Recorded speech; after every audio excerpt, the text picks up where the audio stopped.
नमस्कार, मैं Amrendra Tiwari all time public India पर आप सभी का स्वागत करता हूं। दोस्तों, कुछ टेक्निकल प्रॉब्लम के कारण जो है झारखंड सरकार के महत्वपूर्ण फैसले का डेली अपडेट आज तीसरी बार मैं शूट कर रहा हूं। दोस्तों, सबसे पहले तो शुरुआत करेंगे माइनिंग क्षेत्रों में सड़कों की जो है वो सूची पथ निर्माण विभाग ने मंगाई है। पथ निर्माण विभाग का कहना है कि कितनी सड़कें हैं, किस हालत में, तो हालत तो मुझे लगता है कि हालत ठीक नहीं ही होगी।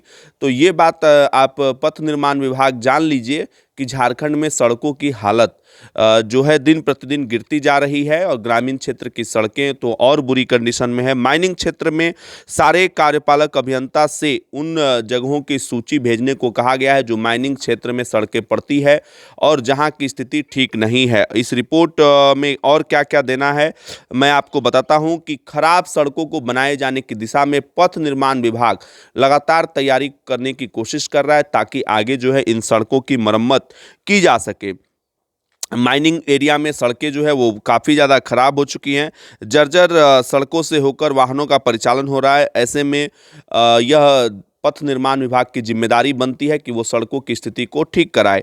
एडीजी और आईजी अब नए आईपीएस को ट्रेनिंग देंगे। प्रशिक्षु आईपीएस अधिकारियों को अब एडीजी और आईजी अपने स्तर से ट्रेनिंग देंगे। राज्य में साइबर क्राइम को रोकने के लिए झारखंड पुलिस जो है वो चाहती है कि आने वाले दिनों में साइबर क्राइम पर जो है नकेल कसी जा सके और इसी दिशा में ये काम जो है वो किया जा रहा है। स्थानीय पुलिस अधिकारियों को साइबर अपराध में नियंत्रण के लिए किस तरीके से प्रशिक्षण दिया जाएगा, किस तरीके से चीज़ें आगे बढ़ेंगी, इसको लेकर झारखंड का पुलिस मुख्यालय जो है पूरी तरीके से चाक चौबंद नजर आ रहा है। बढ़ते अगले प्रमुख फैसले की तरफ। कृषि पशुपालन सहकारिता विभाग के सचिव अबू बकर सिद्दीकी साहब राजधानी में मछली उत्पादन की नई तकनीक देखने निकले। सबसे पहले वो बोड़ेयो रोड स्थित डे फार्म जाकर वहां नई तकनीक से हो रहे मछली पालन की जानकारी ली और इसी के साथ साथ आगे भी उन्होंने रातू स्थित फन फैसल के नज़दीक बायोफ्लॉक विधि से मछली उत्पादन की तकनीक को जाना। उनका कहना है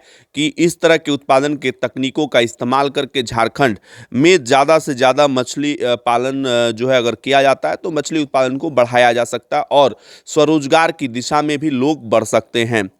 बात करेंगे अब झारखंड राज्य अनुबंध कर्मचारी महासंघ ने सारे अनुबंध कर्मियों को अस्थायीकरण की प्रक्रिया में शामिल करने की मांग की है। दरअसल कमेटी की जो बैठक हुई थी अस्थायीकरण के लिए उसमें इस बात पर चर्चा हुई, बातें हुई कि पारा शिक्षक, आंगनबाड़ी सेविका तथा अन्य इस समिति के परिधि से बाहर हैं और ये पिछले दिनों लगातार मैंने जब आपको अस्थायीकरण का मुद्दा, नियमितीकरण का मुद्दा, सभी मुद्दों के बारे में बताया था तो उस समय मैंने ये कहा था कि सरकार जो है अस्थायीकरण की दिशा में आगे बढ़े। अब देखिए यहाँ पर अब होगा क्या कि अगर ये कमेटी आंगनबाड़ी सेविका, पारा शिक्षक और अन्य इस समिति के बाहर हो गए तो फिर बचा क्या। इसके अलावे जो है महासंघ ने यह मांग की है कि अनुबंध कर्मियों को इससे काफ़ी निराशा शामिल हुई है, इसमें सभी को शामिल नहीं किया गया है। केंद्रीय सदस्य राजेश दास ने कहा कि 60 साल की सेवा गारंटी, उम्र सीमा में छूट, 50% रिक्त पदों पर आरक्षण, 50 लाख तक निःशुल्क ऋण सुविधा, ईपीएफ और बीमा सुविधा जो है उन लोगों को मिलना चाहिए। मदरसा, माध्यमा और इंटर वोकेशनल की परीक्षाओं की जो जांच है वो कल से शुरू हो जाएगी 24 तारीख से। शुरुआती तौर पे मध्यमा की परीक्षा की कॉपी जांच के लिए रांची और दुमका मूल्यांकन केंद्र बनाए गए हैं। साथ में इंटरमीडिएट वोकेशनल की कॉपियां जो है जैक कार्यालय में जांच की जाएगी। तो ये बहुत बड़ा अपडेट है दोस्तों। एक और प्रमुख फैसले की ओर आपको ले चलते हैं। पुलिस मुख्यालय में गठित किया जाएगा एंटी मनी लॉन्ड्रिंग सेल, एक नोडल अधिकारी की भी इस पर नियुक्ति की जाएगी। प्रवर्तन निदेशालय, अमूमन ऐसा होता है कि पुलिस के साथ उसका समन्वय नहीं हो पा रहा था क्योंकि शुरुआती तौर पे आप जानते हैं कि ये काफ़ी मुश्किल काम था और ख़ास करके जब भी प्रवर्तन निदेशालय इस तरह का काम करता है, मनी लॉन्ड्रिंग के खिलाफ विशेष अभियान चलाकर या फिर पकड़ने का प्रयास करता है, उन लोगों को चिन्हित करने का प्रयास करता है, इसमें पुलिस की भूमिका जो है वो बड़ी होती है। तो ईडी और पुलिस के बीच समन्वय का होना बहुत ज़रूरी है और इसी कारण से ईडी अपने तरीके से निर्देश दे रहा था और शुरुआती तौर पर भी निर्देश दिया गया था। बाद में जब निर्देश पे कोई कार्रवाई नहीं हुई तो फिर से डीजीपी राव साहब को जो है लिखा गया और एमवी राव साहब को पत्र मिलने के बाद जो है अब इसको लेकर प्रक्रिया जो है वो शुरू की गई है। ईडी निदेशक का पत्र मिलने के बाद आईजी मुख्यालय ने इस संबंध में सीआईडी एडीजी को पत्राचार किया है। सीआईडी को भेजे गए पत्र में एंटी मनी लॉन्ड्रिंग सेल गठित करने और इसके लिए नोडल पदाधिकारी की नियुक्ति करने, इस नोडल पदाधिकारी पर बड़ी जिम्मेदारी होगी। सीआईडी के एसपी स्तर के अधिकारी को मनी लॉन्ड्रिंग का प्रभारी सेल का प्रभारी बनाया जाएगा। ईडी के निदेशक संजय कुमार मिश्रा ने डीजीपी को पत्र लिखा और अब ये कवायद जो है वो शुरू हुई है। चलिए दोस्तों, अब बात कर लेते हैं झारखंड प्रशासनिक सेवा के अधिकारियों का परफॉर्मेंस अप्रेजल 30 नवंबर तक जमा होगा। कार्मिक एवं प्रशासनिक सुधार विभाग ने इसके लिए नोटिस जारी किया और इसके तहत झारखंड प्रशासनिक सेवा के अधिकारियों को 2017-18, 2018-19, 2019-20 के लिए ऑनलाइन पीएआर जमा करने की तारीख 30 नवंबर तक बढ़ा दी गई है। अधिकारियों को विहित प्रपत्र में ऑनलाइन फॉर्म जो है वो जमा कराकर आगे भेजना है। तो ये बहुत बड़ा अपडेट है। चलिए अब बात कर लेते हैं रिम्स के पेइंग वार्ड का पूरा प्रबंधन जो है अब आउटसोर्सिंग एजेंसी जो है वो करेगी। टेंडर निकालने की तैयारी में फिलहाल पेइंग वार्ड का उपयोग जो है कोविड वार्ड के रूप में किया जा रहा है। पेइंग वार्ड जो है वो 100 कमरे हैं जिसमें एसी, गीजर, टीवी, फ्रिज की हर सुविधा उपलब्ध है। इसके साथ साथ पहले से तय 1000 के शुल्क में यहाँ पर मरीजों का इलाज होता है। 100 कमरे के पेइंग वार्ड का निर्माण 2018 में पूरा हुआ था और इसके निर्माण पर 24 करोड़ 55 लाख 7,000 रुपये का खर्च 71,378 रुपये का खर्च जो है वो आया था।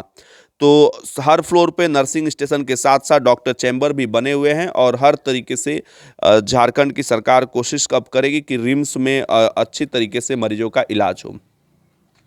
चलिए अब बात करते हैं रांची विद्युत आपूर्ति अंचल के अलग अलग प्रमंडलों में पूरी तरीके से बिजली बकायेदारों के खिलाफ अभियान चलाने की दिशा में झारखंड का बिजली विभाग यानी कि ये बिजली विभाग पूरी तरीके से तैयारी कर रहा है। 105 लोगों की टीम जो है वसूली अभियान में शामिल होगी।